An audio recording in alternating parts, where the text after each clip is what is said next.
Gogging in 3, 2, We have Gog off. and Gog off.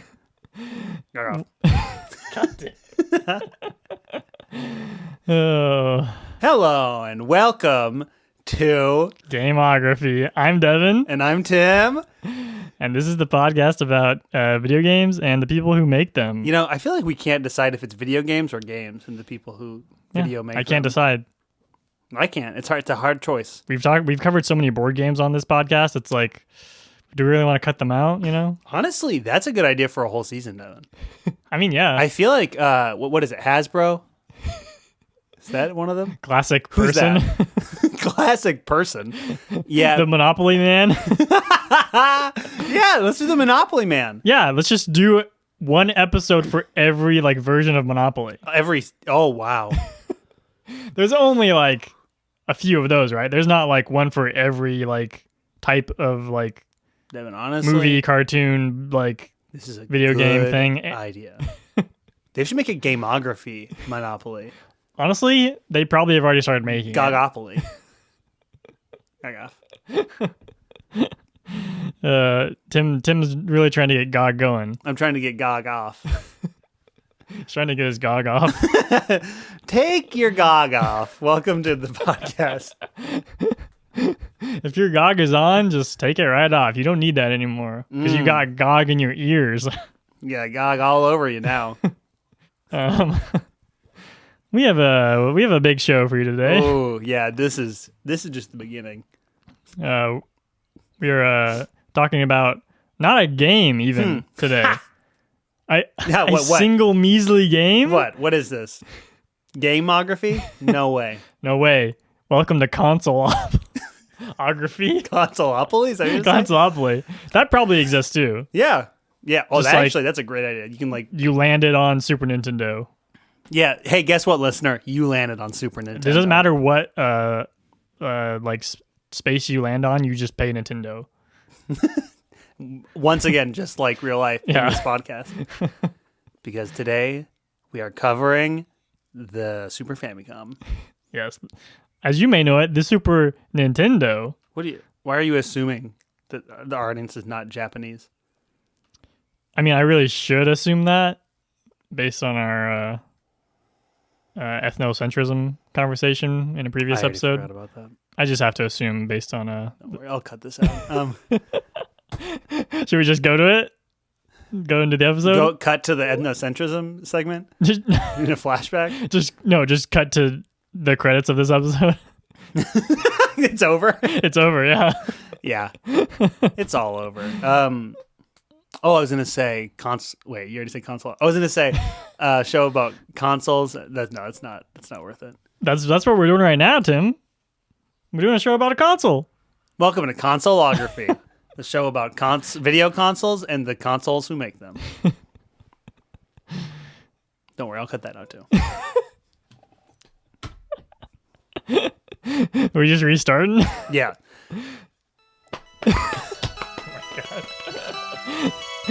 Okay, let's Yeah. get right into it, Tim. Please, God. Please, God.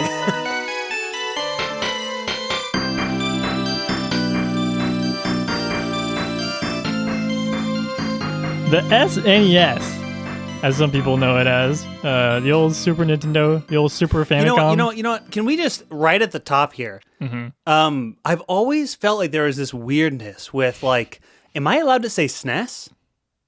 Because I feel like it's one of those things where it's like it's like in people this will, like climate. yeah, in this climate, in today's America, in 2021, can Yeah. I say SNES?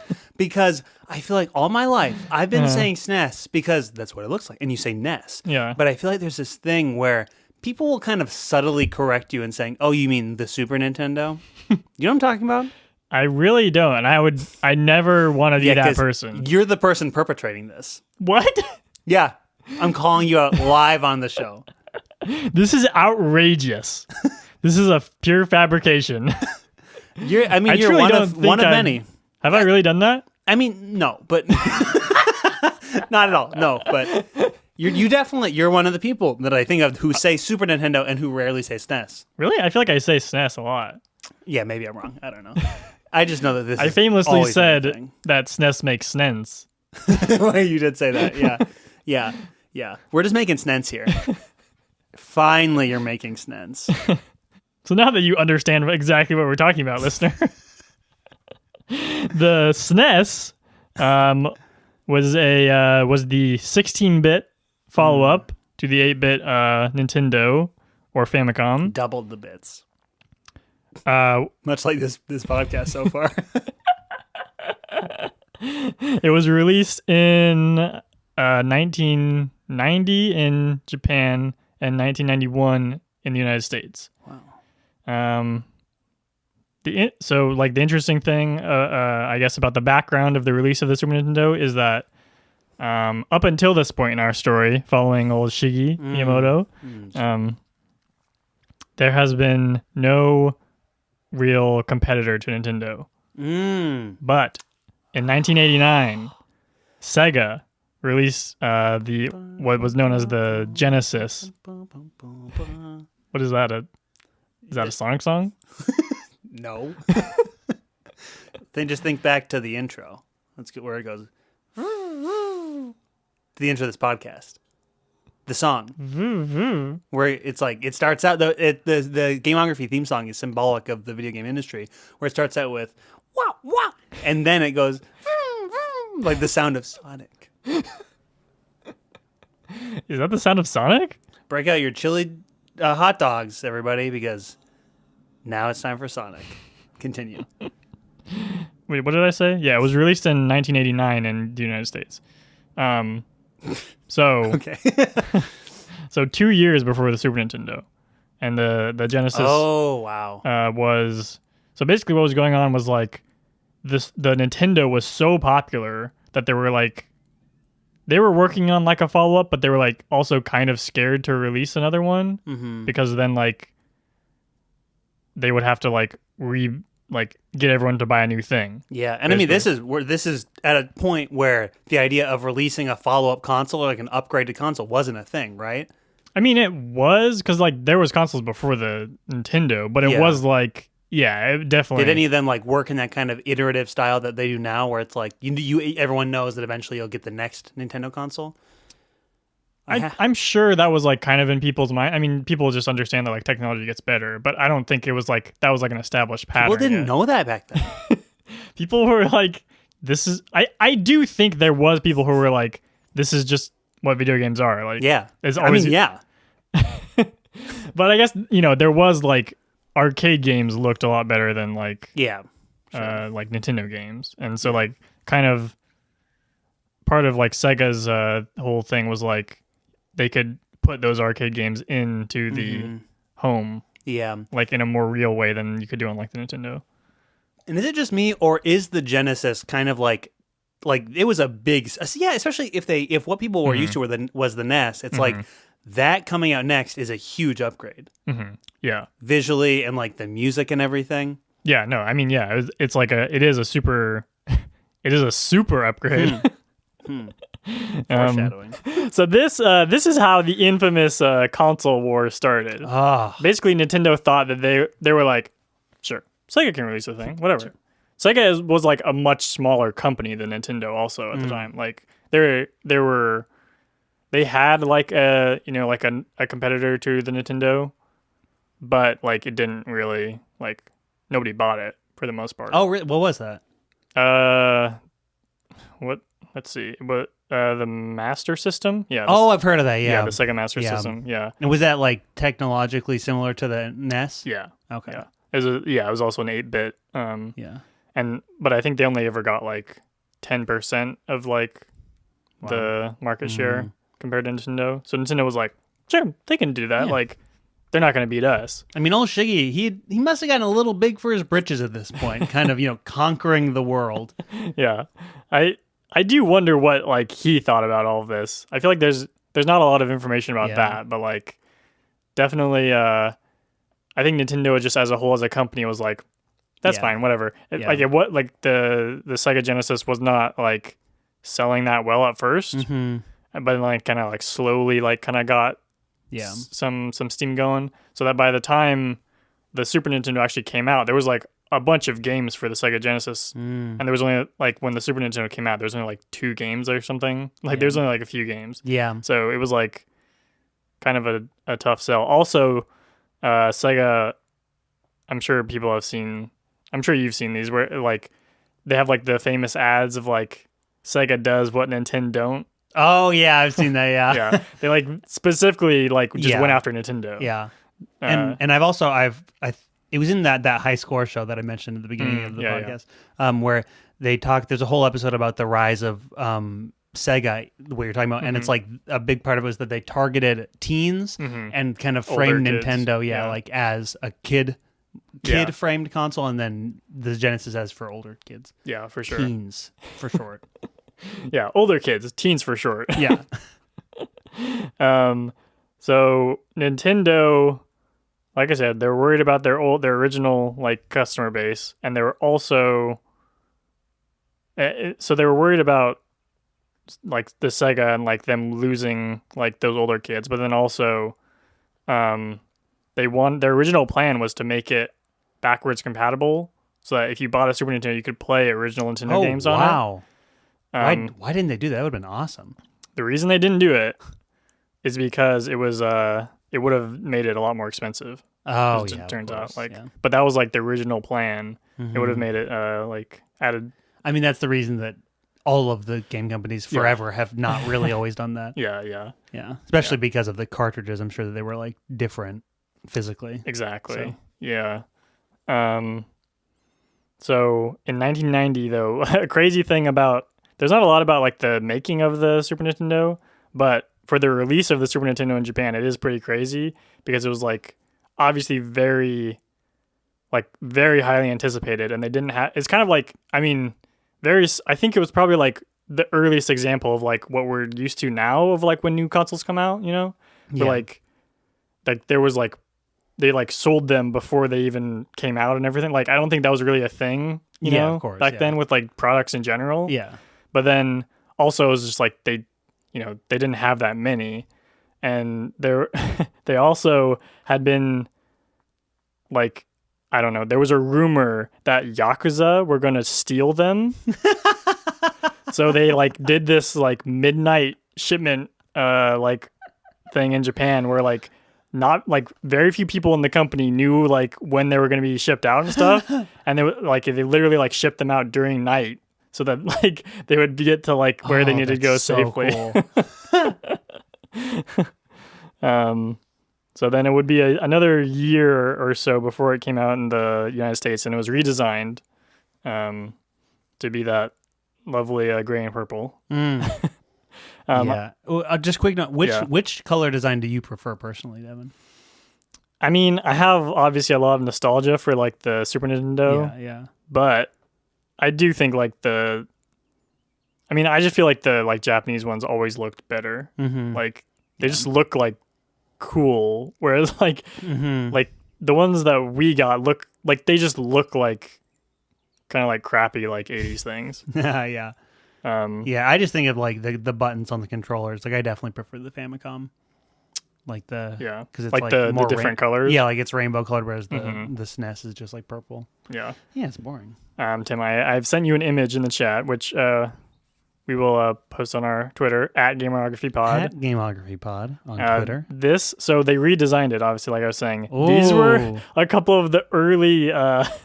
Wow, that looks very futuristic. Yeah, they're truly insane. Like these are like sketches of like designs that they didn't use. The first one does basically just look like a kind of sleek, futuristic Super Nintendo to a certain degree. It looks more like to me like an original Nintendo. Oh, interesting. But these both have like the purple trim. Yeah, and then the second one though has like a hinge mechanism that I can't really see what that would have been for. Yeah, I have no idea. It truly, these look like they're like spaceships from Star Wars or something. Is kind of what they. Wow, yeah, it looks like the second one really looks like a droid. Yeah, like it because it has like they have like feet kind of. Yeah, exactly. They have like little like suction cup kind of looking things. Yeah, and it has the two like controller ports that could be its eyes. You know, I mean, honestly, I'm looking at the real Super Nintendo now, and that also kind of looks like a droid. Maybe even more, like with its symmetry. It looks like just like a different expression on the face. Yeah. And yeah, so like one of the besides the colors, the other big thing they changed is like the Japanese Super Famicom is like rounded, and the Super Nintendo is it's just like a box, like everything's squared edges. Interesting. They probably were trying to also differentiate themselves from the Genesis, because that one is more like beveled edges and stuff, and it's black. Yeah. Yeah, actually, I'm looking at the Super Famicom now, and it looks like a PlayStation. Like it looks. It's funny that you said it didn't look 80s, because this looks more 80s to me. I mean, it looks 80s, but it looks like Nintendo. Cool 80s. Yeah. Oh yeah. The Sega Genesis is totally different looking. Mm-hmm. Also very 80s. These all came out in the late 80s, right? So can't blame them. / early 90s. Yeah. Which were basically the 80s. As we all know. Yeah. As we learned from watching The Wizard. 1990 is the 80s. Mm-hmm. There's no difference. That's true. So to move on to the promotion of it, I was looking at again some of the old Nintendo Power magazines. Classic. Where obviously they spent many issues like promoting it. Yeah. And I just liked some of the the quotes that they had that were promoting it. This was like to kind of like just like hype it up and show how powerful it is. Yeah. With the ability, there's a quote, with the ability to rotate and zoom into objects, to manipulate as many as 128 moving characters at once and present a real-sounding, fully orchestrated soundtrack. The Super NES is more than just a standard NES with better graphics. It's a whole new kind of game system. I mean, they're not wrong. No, they are not wrong. I mean, well, they're kind of wrong, but a fully orchestrated soundtrack. That's specifically the part that's wrong. Is a stretch for sure. Yeah. But like that is what you want out of a new like for generation sure, yeah. of like video game. It's just like they can do different things. Mm-hmm. And I'll say that the most notable thing to me, thinking about like Super Mario World compared to Mario 3, is that like all the sounds and music is the most distinguished or distinct difference to me between the two. Yeah, that makes sense. Yeah, it is just they have a lot more like to work with. Yeah, for sure. And then also like with the colors, it's like I don't remember what it was, but there's like some figure that where like there's literally like they could go from like using like 100 colors on the NES to like 6,000, like 10,000 or something. Of course, yeah, it is like way more bright in the colors and just kind of more like visually appealing, obviously. Yeah. On top of the increased resolution of all the sprites and art. In addition to the console itself, there were a bunch of peripherals that were released. Oh, okay, like the Duck Hunt gun-esque things? Similar to the Duck Hunt. Is it your radar scope you had? So I'm going to introduce a new segment. Oh. Called Devin's Dungeon. All right, so Tim, you, like Link in The Legend of Zelda, must navigate a labyrinthian dungeon. Not to obtain the Holy Triforce, but to obtain a Holy Rotisserie Chicken. In order to do so, you must successfully answer a series of questions.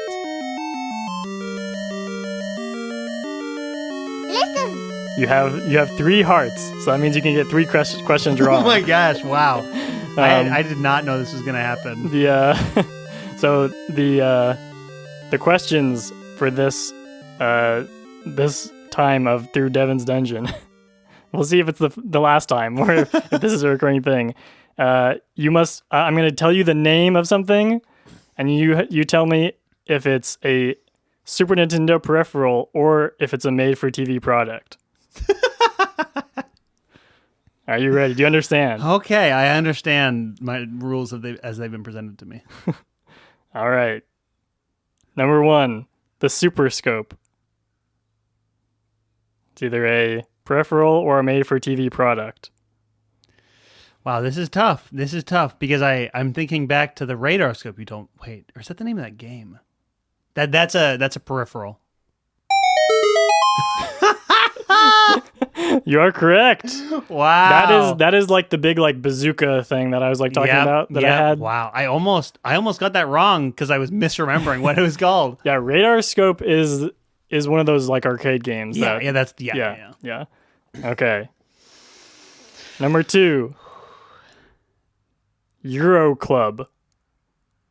That's a made for TV.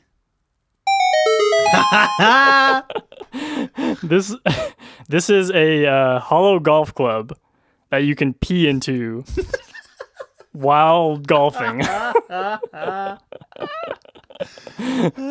I do see why that'd be useful. Okay, you ready for the next one? Yeah. Oh yeah. Illumable. Illumable. Mm-hmm. I'm gonna say another TV, made for TV. So far, you're getting them right. Wow. That is like I guess it's a light that you put in your toilet. Okay. I guess like for night or something. A lot of these are toilet based. Yeah. Okay. No, the next one, Batter Up. Batter Up. I'm gonna say a peripheral. Wow, you weren't expecting me to be so good at this, were you? I was not. I mean, hey, if you're good, you're my good. TV products. This was like a baseball bat that you could use with like some sports games for the Super Nintendo. Okay. It's really insane. That sounds cool. Yeah, I would use that. Teve Golf Club.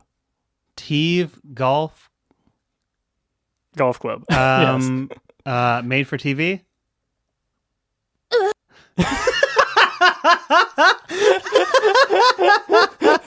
Tim has lost a heart.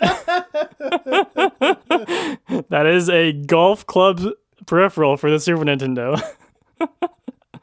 I want to get them all wrong now just to hear that sound again. Okay. The Go Pilot. Go Pilot. That's a peripheral.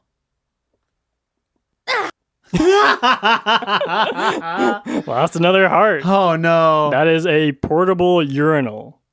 Devin, did you look up like peeing related made for TV product? Just somehow the like peeing related ones had names that were like that seemed like that were like vague enough. Yeah. Okay. We have one more. Oh wait, but now we need to put in the background like that. Yeah, because you have one heart left. Okay. The Satellaview. Oh, Satellaview? Mm-hmm. I'm going to say peripheral. Oh, okay. Tim has made it to the end of the dungeon. Oh, I was really nervous. And he has gotten his rotisserie chicken. Devin, you have to buy me a rotisserie chicken now. That's 100% real. I guess I do. The Satellaview is like the weirdest one to me. Only released in Japan. It is a thing that you would put like on the bottom, like you would put your Super Famicom on top of it to like connect to it. Okay. And it was a satellite modem. Whoa. Where you would download games to it. What? Yeah. Released in 1995. And the other crazy thing about it, there's a specific game that like they partnered with this like company that did like I guess like satellite broadcasting in Japan. Okay. So part of the thing was I don't know if it was like every game or if it was certain games that were released for this that you like they would be broadcast at certain times. So you could only play them like it'd be like, okay, this game is on at like 6:00 on Sunday. and then it would like you'd have like an hour. And what they would do is they would broadcast satellite music. So it would be like a live like music score, and some of them they'd have like voice act, like it'd be like a radio show. Oh, okay. Truly insane. Wow, I wish they still did this. So there's I guess there's a kind of a couple of Zelda games. There was a remake of the original Zelda, but like with kind of like updated graphics. Yeah. And also they like changed the dungeons and stuff. Oh. And they kind of like changed a bunch of other stuff. Yeah, really. Like, and this was one of the ones that was only available at a specific time? I believe so. Yeah, like it was split into 4 chunks, so you had to like get as far as you could basically. Wow. It was like you had to get like 2 pieces of Triforce per time basically. And there was like there was like I think like the characters and stuff were all like voice acted and stuff.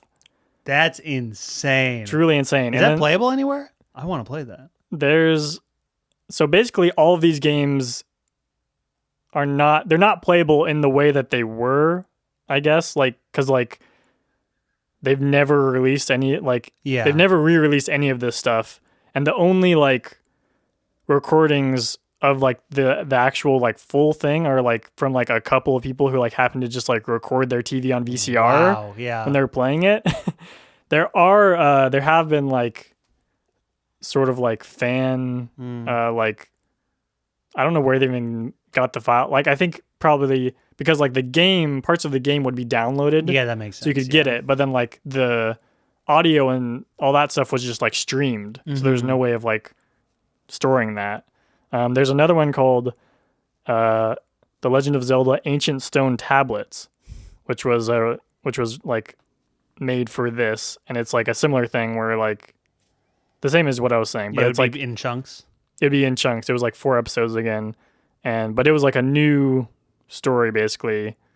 You can download that and play it, but again, it doesn't have like everything. So I don't know how easy it would be to play or like how understandable it was. Also, it's been like fan translated into English because it obviously never was. But there's like, there's a bunch of stuff there. I was reading an article about it, and like this one guy in France who's like a Nintendo like freak, I guess. Yeah. He was like one of the guys who's like trying to figure out like how to like save all this stuff. Yeah. And like how to like emulate that. And he said that like he still doesn't know how like the satellite like sound stuff works. He's like, I still haven't figured out how it works. Like that's insane. How like he said he didn't know if like it had to like wait for like a broadcast signal to like activate it or something like that, or if it was like something else that it was just like, you know, constantly listening to a certain like. That's bonkers. Yeah, truly insane. And the other interesting thing about those Zelda games that's completely different than any other Zelda game is that you didn't play as like Link. You would choose like a boy or girl, and they just looked like kind of like teens. Weird. Okay. Yeah. Super weird. Was Link in the middle? I don't think so. Wow. Like that was like the main character. It was like you're just like your avatar. So it wasn't the Legend of Link. That's crazy. No Legend of Link. But that's the Satellaview. Satellaview. Truly an insane thing. I've never heard of that at all. I can't believe that's something they did. Yeah. What a weird moment. I don't think it ever really like took off. Clear. Yeah. Obviously, because I also think it was like probably pretty expensive, and also by that point, like the PlayStation was coming out. So. Oh wow. Okay. Yeah. Or like had come out or something. So yeah. But let's move on to the games.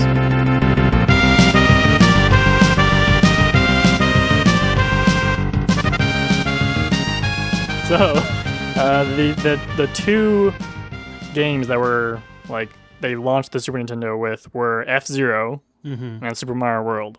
Now I understand, good sir, you want to talk about F-Zero. Oh, I've been waiting. I've been biding my time till I could talk about Captain Falcon and his Falcon Punch. Produced by Miyamoto, our old pal. Directed by Kazunobu Shimizu. Yeah, and go ahead. Yeah. So yeah, it's a racing game, and it is just. I think it may be the best racing game ever made. You may know the character from Super Smash Bros. Yeah, Captain Falcon. And actually, now that I'm thinking about it, I don't think does it show him anywhere in it?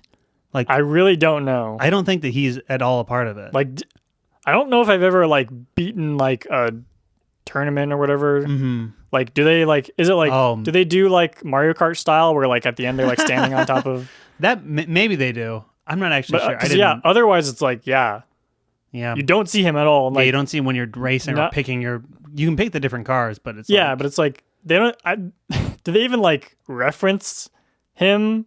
Honestly, probably not, because they would have made more of a point too. Yeah, because there's probably like a drawing of him in like the instruction book. And that's like that's it. Oh, we should have looked that up. Yeah, I wonder. But I think that they probably, I mean, just the whole aesthetic of it is distinct enough that they maybe didn't need to add a character as like as blatantly into the game to make it memorable, because you have this whole cyberpunk kind of visual and everything's all, like futuristic and stuff. And they use what I'm sure Devin wants to talk about more, a programming technique or whatever called Mode 7. What?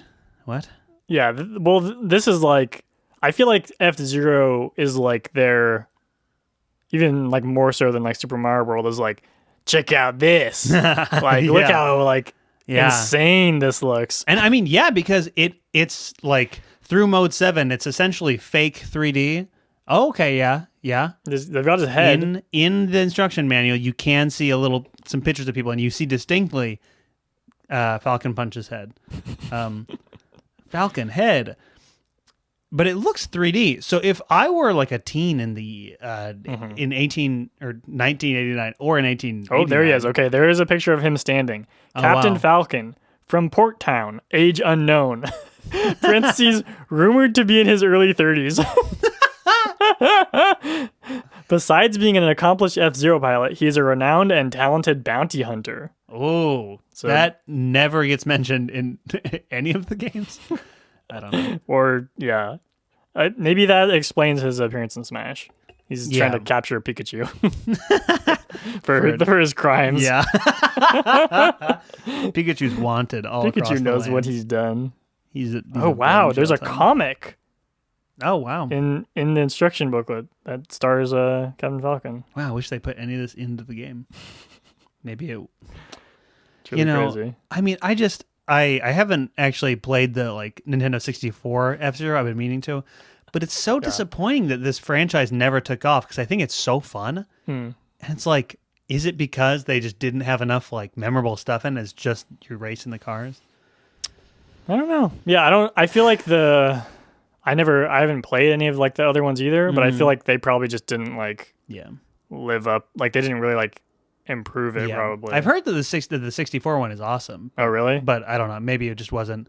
I could see it being just racing like this, and that maybe just isn't enough to shoot it to popularity. At the very end, there's a picture of Captain Falcon going like with his fist up in there, and there's a speech bubble that says, "There are two kinds of drivers in this race: me."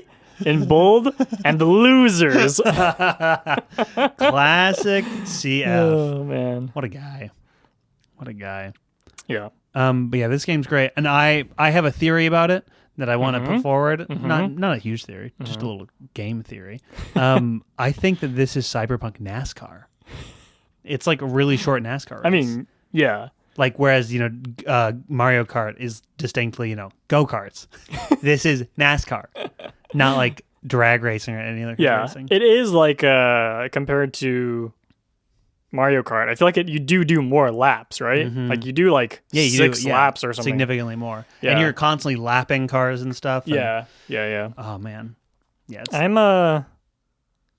mean, I like it. I don't think I like it as much as you probably. Yeah, I mean, like at the time, I'm sure it was like amazing. Yeah. It is known as like being the first, I guess, in the genre of like futuristic racing games. Oh, really? So, what are other entries into that? What's a futuristic racing game? Sony had Ridge Racer. Ridge Racer? I don't know what that is. It's like similar. It's a okay. Yeah. I don't think it. I mean, wait. Not Ridge Racer. What am I thinking of? Ridge Racer is a Sega thing.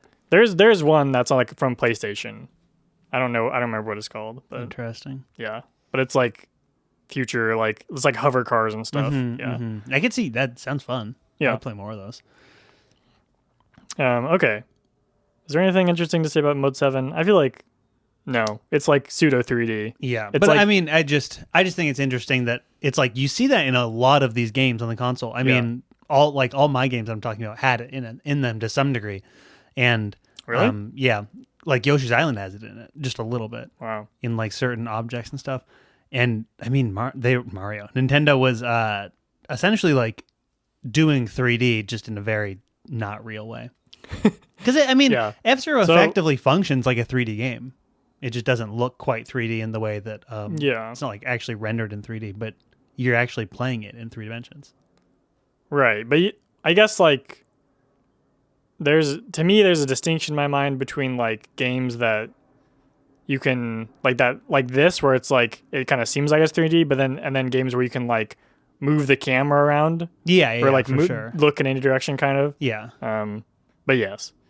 So the thing is, there is actually 7 modes in the Super Nintendo. Whoa, okay. Mode 7 is just the 7th one.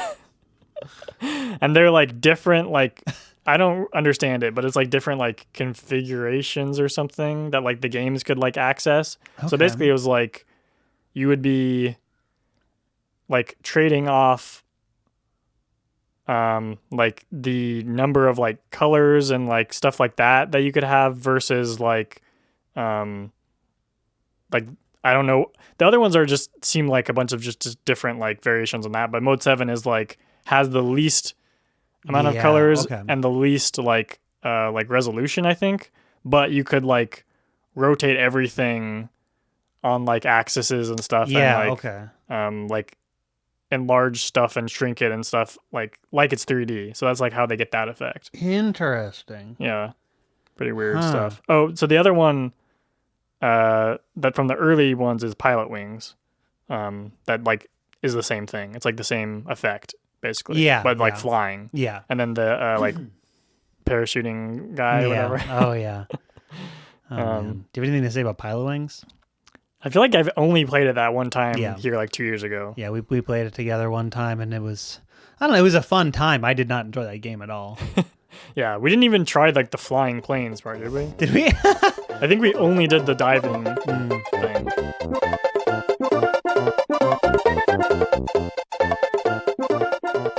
All right, moving on to Super Mario World. The follow-up to Super Mario Bros. 3. Miyamoto produced it, directed by Tezuka, and I'd say like probably the biggest addition to it. Obviously, we talked about just like the visuals and the sound are a lot better, but Miyamoto had apparently always wanted Mario to ride something, and specifically he wanted him to have a dinosaur companion, but they couldn't add that due to limitations of the Nintendo. So yeah, I guess he tasked somebody with designing it. And Tim, are you aware of Beta Yoshi? Oh my gosh, no. That sounds okay. I think it was it this year? Or not this year? 2020? It might have been 2020. There was like a hack of Nintendo, like a big hack. Oh yeah. Yeah. Yeah. And one of the biggest things that came out was this early version of Yoshi, where he's like he's emaciated. He's very skinny and weird looking. Oh, okay. Maybe I've seen this. Yeah, actually. I just sent it in the chat. And he also there's a picture. Yeah, it's Yoshi when he hasn't been fed, and also his like his horrible. His nose is like super long and dangling. That's horrible. That looks far more like a lizard to me than a dinosaur. Wow. Exactly. Yeah. So this is what Tezuka said. He said that it was too reptilian and said it didn't really fit into the Mario world. So he encouraged the designer to create a cuter character. What world would we be living in now? This was Yoshi. This monstrosity. Yeah, truly it would be different. There was a survey done by like some like anime website or something Okay.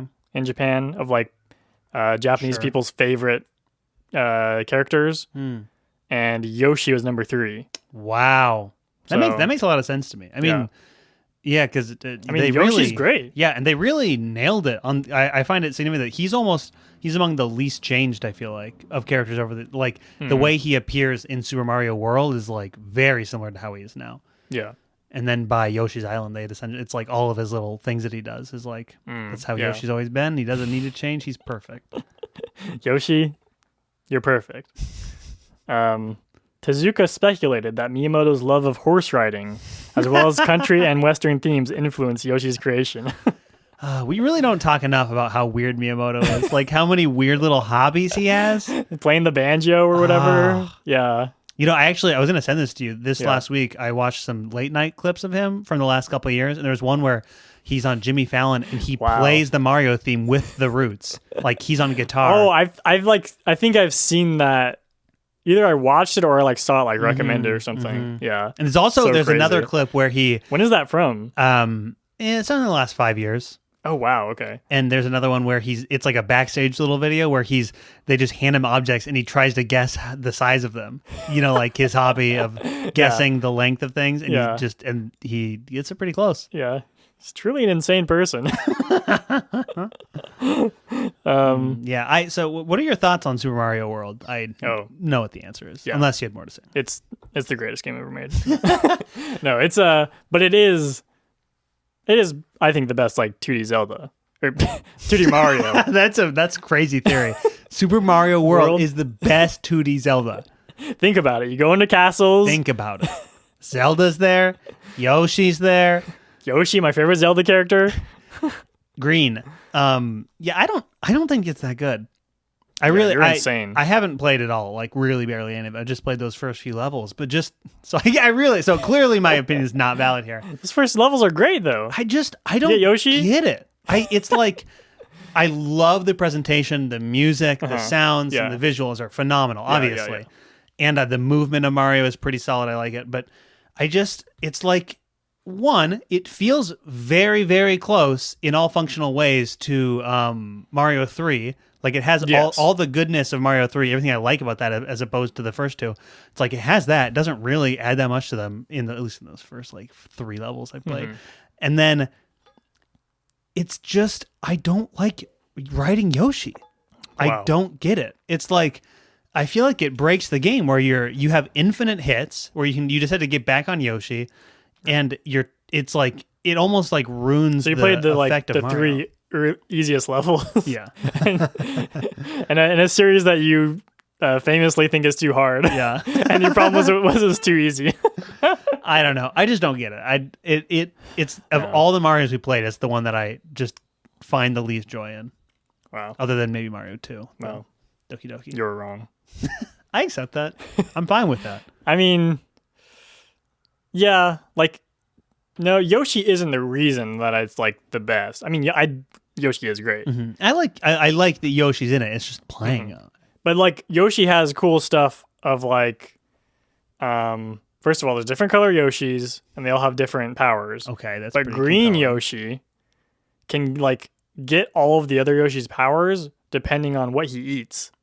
Oh, really? So, like if you eat a red Koopa, he like then he'll like shoot fire after eating it, and then there's like I don't remember what, but like you can eat something else and like kind of like fly while it's in his mouth. I think if you eat like he gets wings. Oh, okay. Pretty crazy stuff. That's pretty crazy. Yeah. Also, I just feel like the levels and like I mean, it is very similar to Mario 3, and like I never played that as a kid, so that. I mean, I feel like if you had played that first as a kid, you probably wouldn't have. Maybe yeah. Yeah, that might be your favorite, but like, it is just like the presentation is just so nice. Like, That absolutely, yeah. Like I do, yeah. I love a lot that. of and just like a lot of like classic like enemies and stuff, like the little like centipede guys that you jump on and get angry. Yeah. Those are from here, and like the little apple guys, whatever those are. The little apple guys. And also just I feel like visually in the design of the characters, it's like this is where I mean, I guess I probably say this every time, but it's like this is where this is what Mario characters still look like, kind of. I'm trying to I can't totally visualize Mario in that game, but it's like, it looks like Mario. All the enemies, like the bullet bills, the giant ones in the beginning. Yeah, I think that is probably. This is a podcast about Miyamoto, but I think that is probably because it's like the one that Tezuka had full control over, and he was like the more of like the visual design person. Ooh, okay, yeah, and that checks out. So like him just like making everything look great, like makes a lot of sense to me. But then also as far as the music goes, like what Koji Kondo did is like he just made like one theme per like world or something like that, and then like would rearrange it based on if you're writing Yoshi or not.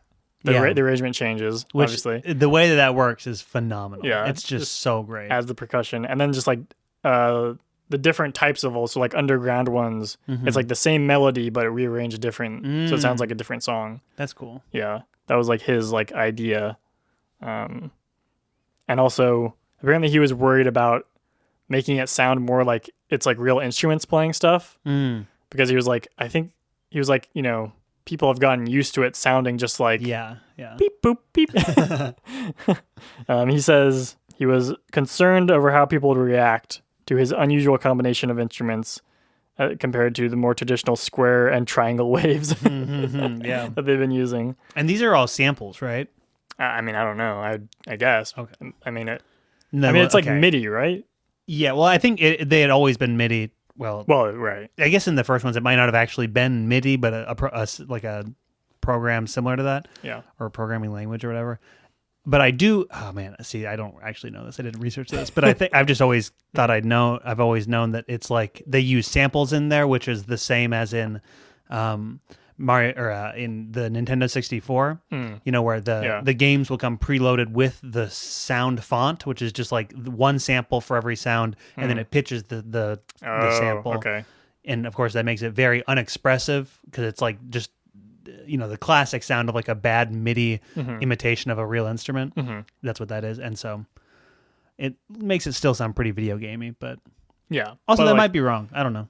Yeah. But like this is like I don't know. I like this era of like that, like that style, like that, what I call that? Like that restraint or that restriction that they have. Like it doesn't sound real, but it sounds cool. Yeah, and I do really love it because it's not the simplicity of the 8-bit music. It's like, but the same, I guess, video game-ness, where it's like it's so distinctly video game music, but now it's just so colorful. Yeah, and Koji can just have at it. Speaking of Koji Kondo having at it, shall we move on to The Legend of Zelda: A Link to the Past?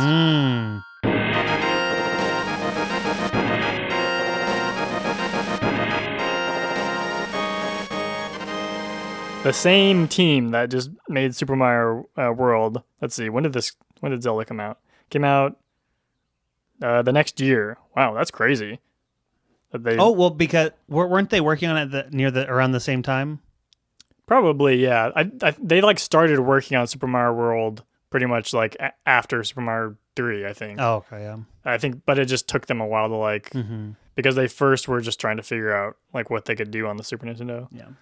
So 1991, A Link to the Past, going back to its roots after the Adventure of Link. Oh yeah, that's right. Yeah, Zelda 2. Yeah, which we didn't cover, but clearly trying to change the whole way the game worked and didn't really turn out right. Yeah, Miyamoto kind of disowns it, even though like people like it now. Like people say it's like good. I really want to play it, and it has truly a couple of the best Zelda songs in there. Yeah. Did Koji Kondo like do those songs? I don't think he did, right? Or did he? He might not have, or he maybe did. I don't know. What are we supposed to be experts on this or something? Yeah. What, do you come here for facts? Okay, but so this from an interview that was before, I think while they were making A Link to the Past, Miyamoto said some very interesting things. As he always does. It was a conversation between him and the producer of the Dragon Quest games. Oh, yeah. Which was like the huge Japanese. It was like huge in Japan, I guess. It wasn't as very big in the United States, but the RPGs. So he said about A Link to the Past, he originally intended the game to feature a party, one that consisted of a protagonist who's a mix between an elf and a fighter, a magic user, and a girl. Oh. Pick your class. Yeah. Girl! Wow. He said, quote, ever since I started making the first game in the series, I've been saying that the third Zelda will feature a party. The fairy that appeared in The Adventure of Link, was actually a party member designed for Zelda 3, a girl who looked like a little fairy and whose role consisted of reconnaissance, like the characters in action games that don't engage enemies in combat, but rather go out and scout out the surroundings and return to you safely. It's also fun when an action game lets you choose who to send out. That's the sort of thing I'm thinking I'd like to put in Zelda 3. Wow. Absolutely none of that is in, in it. That would have like fundamentally changed it to not even be a Zelda game, right? Like, I mean, that would be truly insane. Would it have been in that kind of like RPG style where it's like you travel as one and then... I have no idea. It sounded like he was like saying like you pick one and then like play as them almost for a little bit and then like go back and you can like switch or something. I guess that could have been cool. It could have been cool. Also, feels unnecessary. Yeah, but the girl / fairy class that he's talking about, where like you can send them out to just like look at stuff, makes like I think that's probably where the idea for like Navi and Ocarina of Time came from. Because that's basically what it is. It's just like that's true. They're part of your party. Yeah, like, girl. Yeah. Girl, as we all know, that was the original name floating of Navi. Pink sphere. Oh my gosh. Yeah. Also in that interview, this is just really interesting. Like at the end of the interview, they were just talking about like games that they like wanted to make, or like kind of like games that they feel like they like, you know, they aren't making now, because they were like talking about like how every game can't be just like a fantasy thing. So this is a quote from Miyamoto. I wanted to do a game that revolved around raising a child. I might be raising something off by saying this, but your kid would start off not knowing anything and not being able to speak, and you teach them everything. If you taught them something contradictory, it would cause a disruption, and you'd get to see their reaction. Truly. What? This is the kind of thing Miyamoto's thinking about. That is I can't explain why, but that's such a Miyamoto idea for a game. Well, and it's vaguely Nintendogs. Exactly. That's what it made me think of too, is Nintendogs. I like, because you do train them in that, right? Yeah. Like you tell them how to do tricks and stuff. Yeah, you teach them about the world, and if you teach them something contradictory. How was he visualizing that functionally? Like, what would that have looked like? No idea. How would you have done that? There's obviously a reason he didn't make it. It seems like you would just have to interrogate that idea for a minute and realize you couldn't make that. I don't know. I would love to see what he visualized that as. Yeah. So then the Dragon Quest guy was like, I had a game, or like an idea kind of similar to that. Blah, blah, blah. And then Miyamoto says, how about a game where you get to be a mother-in-law who bullies your son's young wife? This is a part of Miyamoto that does not translate to English audience, American audiences very well.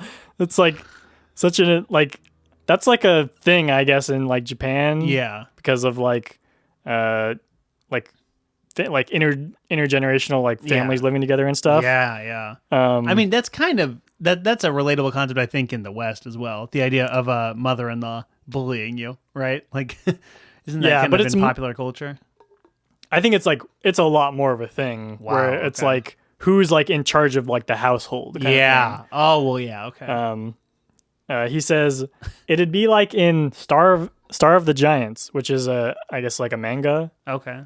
Where the wife wouldn't submit to you, and you'd have to compete with her by trying to throw her out of the house within a certain number of months.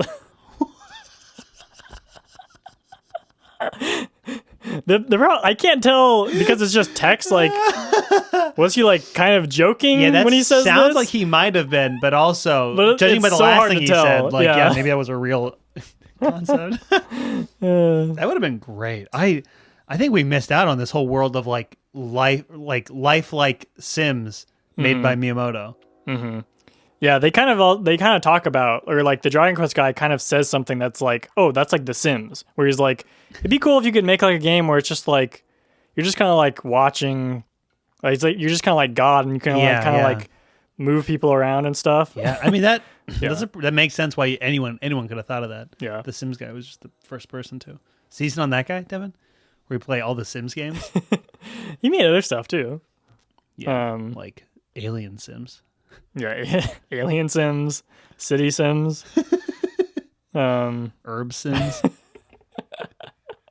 Teen Sims. Yeah, okay, so that's that whole interview. But yeah, Link to the Past. Tim, have you played any of it?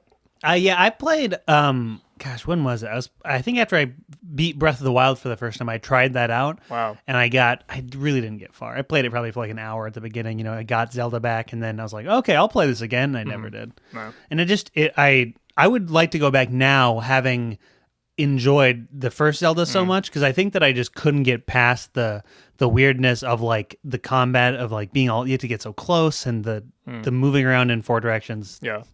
It just doesn't make sense to me. I can't wrap my head around it. It only makes sense to you that you could move around in every direction. Yeah. Yes. That's much easier. Yeah. But yeah, you're a big fan of that game, right? Yes. I played it a lot as a kid, but I only ever got to it's the first one in the series that like sets up the kind of like pattern. I feel like that a lot, at least Ocarina of Time does, and I feel like maybe other games do this. I don't actually know, but where it's like the first part of the game is just like the normal world and everything, and then you get sent to the dark world, and you can go between them in it. Oh, okay. And you're right. Yeah, because I forgot that was in it. That's very similar to Ocarina of Time. Yeah, for sure. Just with the added like time. Yeah. There's nothing like that in. Is there anything like that in a boat game? Boat Zelda? I don't believe so. No. Yeah. Kind of. There's like a little bit, but it's not really a function of the whole game. It's like it's a one part. Yeah. That makes sense. Yeah. Yeah. So that that part is always cool. Like, just as a kid, that like kind of thing would just like blow my mind. Yeah. Which is like, because you get through the first 3 dungeons, like as a kid, like that is like a huge accomplishment. Yeah. As an adult, that's a huge accomplishment. Yeah. And then you like have a boss fight with like the villain that who you think the villain is. Yeah. And you beat him, and it's like, whew, boom, baby. And then it's like, okay, there's like 7 more dungeons or whatever. You get sent to the and then like the thing is, you get sent when you first get sent to the dark world, you get turned into a pink bunny. Oh wow. And you like can't do anything, like you don't have like your sword or anything, and so you're just running around. In other ones. Yeah, they should just make you that instead of Link from now on. I just want to play as a pink bunny in every game.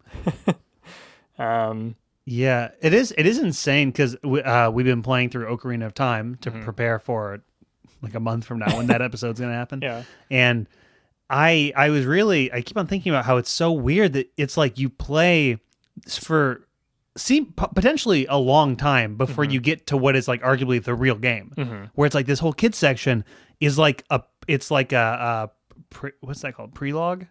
Prologue, yeah. And it's weird that they would have done it in this too. It feels like it's the exact same device. structure where it's 3 dungeons. Yeah. It might even be like a little longer well, probably not longer in actual like playing time because there's other stuff you have to do in Ocarina, but no, it's like the same exact structure. So it's a surprising choice to me. Yeah, but it's really like cool. Yeah. Because you get to like the whole thing is like it turns like the whole overworld into a different thing too. So you get to like revisit all those places and see how they're different. Wow. And they're all messed up because it's dark. It was great. I feel like that game really like sets the even more like, well, obviously like it like takes some away from the original Zelda, where like the original Zelda is much more open in a sense. and like Link to the Past is more linear. Yeah. Where like you can't go to the dungeons really in the wrong order. Mm-hmm. You maybe can do like a little bit, but you can't like beat any of them in the wrong order for sure. But there's just like a lot more going on. It's the first time there's like like the Kakariko village. Oh, wow. Where there's just like a bunch of people that you can go like talk to and like help them out with like various things. Yeah, wow. To get like heart pieces and stuff. It's the first time there's heart pieces. There's like the where you kind of build your own hearts. Where you get 4 to get outside of the dungeon ones. Yeah, exactly. Yeah. Wow. A lot of like other stuff like putting fairies in bottles and stuff like. There's bottles. There's bottles, which I mean, literally that is among the most significant like Zelda kind of like tropes. Yeah. No, I agree. What else is there? It's the first one with the Master Sword. Oh wow! And like going into like the forest that part of the game is so great because you're just like going through the forest and all these like animals are like running through it and it's all like foggy and stuff. Oh, that sounds awesome. It's so good. And the music is like so good. Yeah. I mean, feel like we say this like every time, but it's like it's one of Koji Kondo's best scores. Yeah, I mean, just really this whole season could just be about Koji Kondo. In a sense, it really is because it's just just the master at work. Every time he makes it better than you ever thought it could have been. Yeah. That like the music is all so good in there, and it's like because like the first game had the like the overworld theme. That's kind of it that like survived, but like into the rest of the games. But this game had a lot of other like the fairy fountain. Oh wow! The village like song, a bunch of stuff is in this game. Wow, that is just great. I listen to that soundtrack a lot.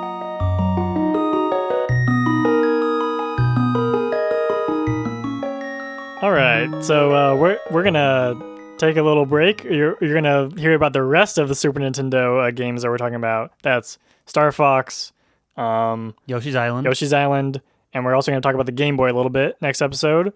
But coming at you next week. But that takes us through to Shiggy's adventures with the release of the Super Nintendo. The first, I'd say, like half of that console, of his games, at least on that console. There's a lot of stuff, obviously, that came out on the Super Nintendo. Yeah. Often considered one of the best consoles of all time. Yeah, I mean, you can really see that it is like 2D perfected, you know? Yeah. It's like, it would make sense that this is where that kind of stops as far as the like home consoles go. But thanks for listening. Yeah, go ahead and follow us on twitter.com at GameographyPod. That's at GameographyPod. That is at GameographyPod at twitter.com at GameographyPod. At internet. At the internet, at your modem, at your house, or somewhere else. Yeah, dial up on your dial-up internet. Yep. Get in there. Dial it up. Ring, ring, ring, ring. Hello, is this the internet? Connect your Satellaview to your Super Famicom. Type in Gameography Pod. Yep, and then tune in next week when we broadcast live over the internet into your Super Nintendo and your what is it called? If we could do that, that'd be so good. Man, that would really put us on the map. Yeah, we're specifically not streaming on Twitch. We're only streaming onto your Super Nintendo. Do you think there's any way we could technologically make that happen? Do we own like a satellite in space? I probably have a couple. Okay, floating around. We could probably get it to work. Okay, stay tuned. Stay tuned. We'll keep you updated. Tune your Satellaview to the Gameography channel. That's 89.9. Is that KMHD? That's 89.1. Oh. Maybe? I don't know. Oh well. Bye-bye.